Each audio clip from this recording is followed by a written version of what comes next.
प्रणिपात महाराज।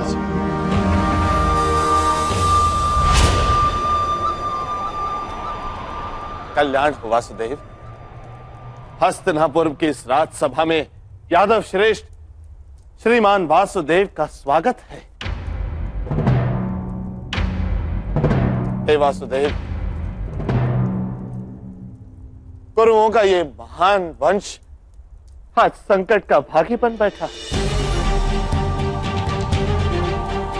कैसे रात्रि का आगमन ढिंगर की ध्वनि से जाना जाता है,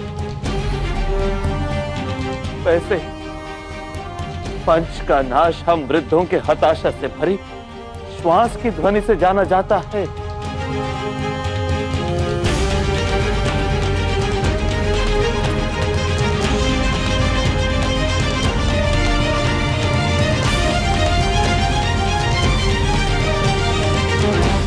हे वासुदेव,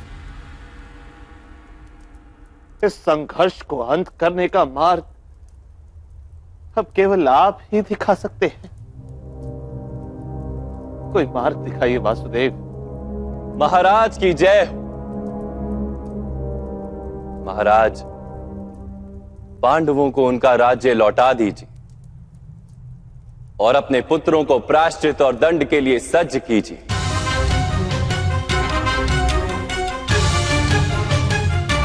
उनके प्राण नहीं जाएंगे, मैं वचन देता हूं, किंतु उन्हें अपने सम्मान को छोड़ना होगा। यदि इतना मान्य है तो यह युद्ध टल सकता है।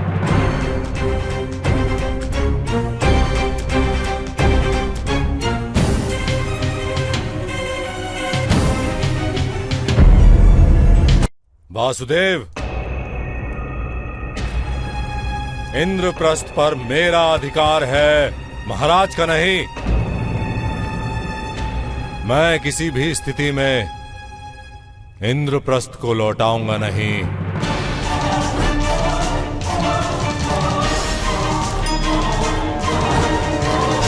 और जब तक पांडव इंद्रप्रस्थ के राजा नहीं, उन्हें युद्ध का अधिकार ही नहीं। वासुदेव, अन्याय के विरुद्ध युद्ध करने का अधिकार सबका है युवराज। ये तो पांडवों की उदारता है कि इतने वर्षों तक उन्होंने युद्ध नहीं किया, महाराज का सम्मान किया पद पद पर। वास्तव में किसी भी स्थिति का अंत उस स्थिति के आरंभ से ही निश्चित हो जाता है। नीम के वृक्ष पर आम के फल नहीं लगते कभी। महाराज, इस संघर्ष का आरंभ भी उसी दिन हो गया था जिस दिन महाराज पांडु का देहांत उस वन में हुआ था और उनके पुत्र हस्तिनापुर पधारे थे।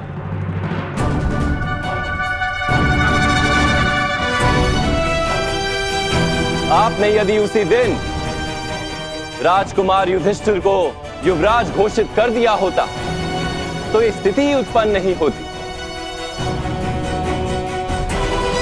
किंतु आपसे आपके सिंहासन का मोह त्यागा नहीं गया।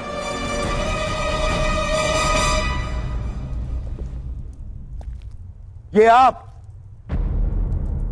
किस प्रकार की भाषा का प्रयोग कर रहे हैं वासुदेव? आप शांति का प्रस्ताव लेकर आए हैं या संघर्ष का आवाहन देने? गांधार राज, सत्य को अपमान वही मानता है जिसे असत्य से कोई लाभ हो।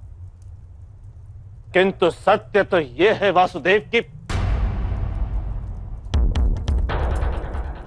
एक राजा का पुत्र ही राजा बनता है।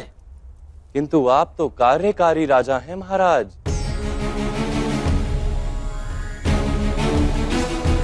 सत्य तो ये है कि आपका राज्य अभिषेक कभी हुआ ही नहीं।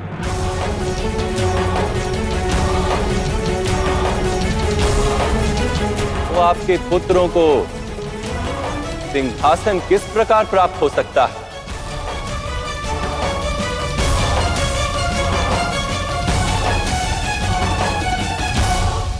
इतने इतने पुराने इतिहास के पन्ने खोलकर क्या लाभ महाराज।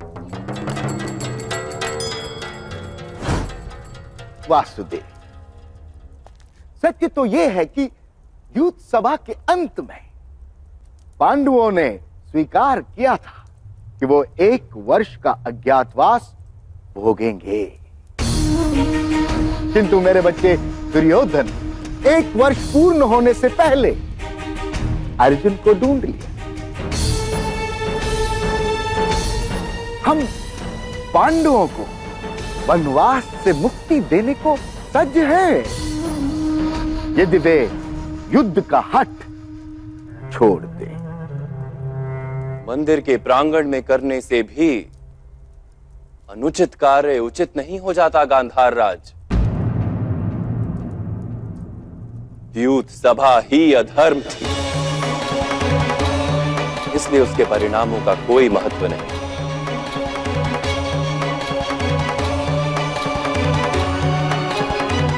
वासुदेव,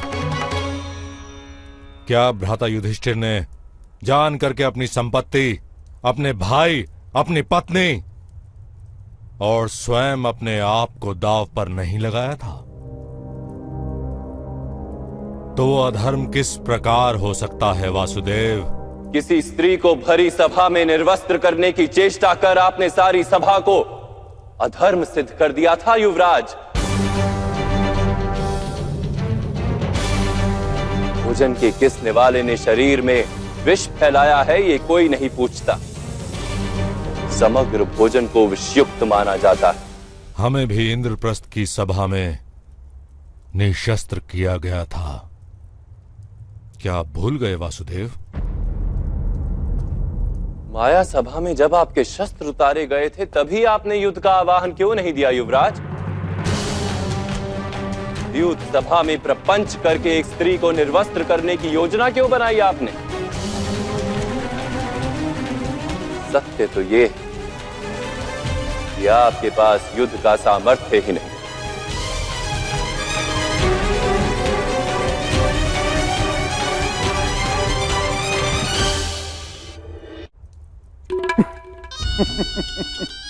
वासुदेव, उस युद्ध सभा में महामहिम भीष्म भी थे, महागुरु द्रोण भी थे। क्या इन्होंने भी अधर्म किया? अवश्य किया था।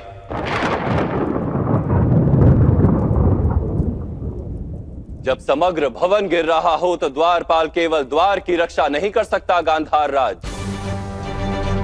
जब समाज के विरुद्ध कोई अपराध कर रहा हो, जब मानवता के विरुद्ध कोई अपराध कर रहा हो, तो केवल अपने व्यक्तिगत धर्म को संभालना अनर्थकारी होता है। धर्म का ये ऐसा विचित्र रूप है जिसे मैं मान्य नहीं कर सकता।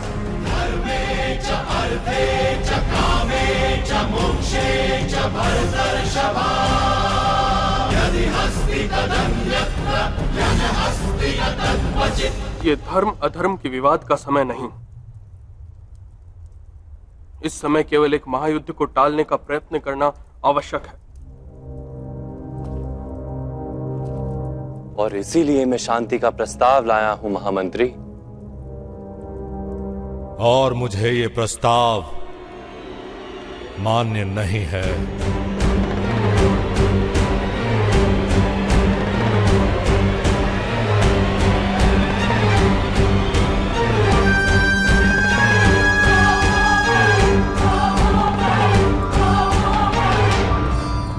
यदि इस समय सभा का त्याग करेंगे युवराज, तो हमारा मिलना अब रणभूमि में होगा महाराज।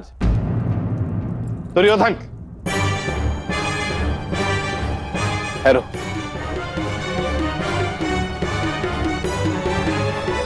वासुदेव,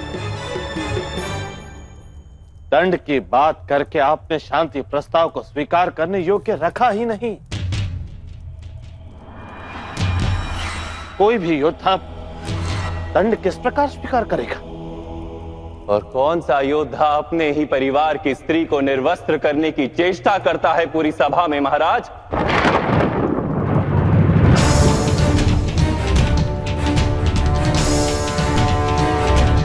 और अपराध करने के पश्चात दंड से भयभीत होने का क्या तात्पर्य है? किंतु फिर भी मैं वचन देता हूं, द्रुपद कन्या के चरण स्पर्श कर क्षमा मांग ली जाए तो पांडव उसे भी दंड मान लेंगे।